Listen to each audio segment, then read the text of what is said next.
అక్కడ ఉన్న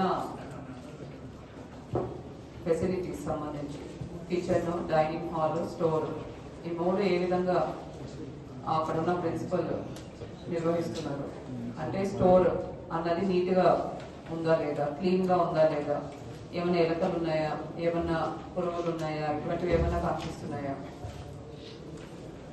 స్టోర్లో ముఖ్యంగా రైస్ స్టోరేజ్కి క్లియర్గా మనం ఇన్స్ట్రక్షన్స్ ఇచ్చాము.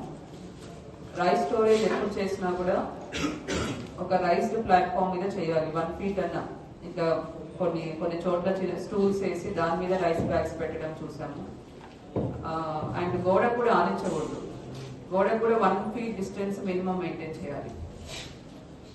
So 1 feet from wall, 1 feet from floor. And rice bags పెట్టే ముందు కింద గోన సంచులు, టార్పాలిన్ కవర్స్ కూడా వేయాల్సి ఉంటుంది. కొన్ని చోట్ల వేపాకులు కూడా వేయడం నేను గమనించాను, that is also okay. But ఈ జాగ్రత్తలు తీసుకోవాలి.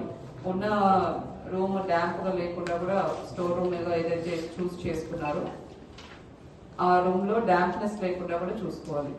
సో ఇవన్నీ జాగ్రత్తలు రైస్ స్టోరేజ్ లో ఏర్పాటు చేసుకోవాలి.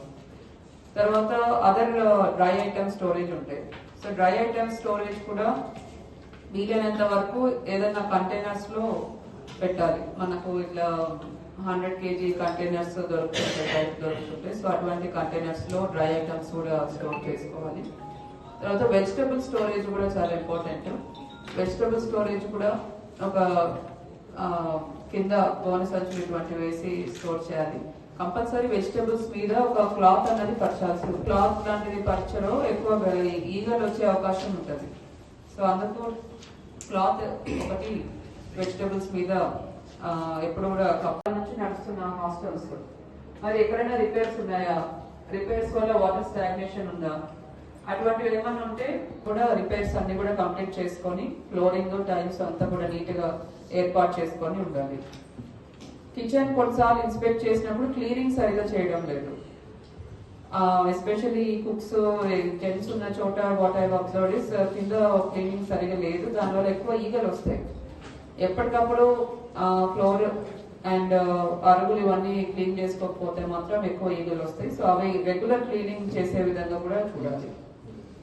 దీనికి సంబంధించి క్యాటరింగ్ ఏజెన్సీస్ ఉన్నారు ప్రతి హాస్టల్లో కూడా. క్యాటరింగ్ ఏజెన్సీస్ లో ఎంతమంది మనుషులు ఉండాలి?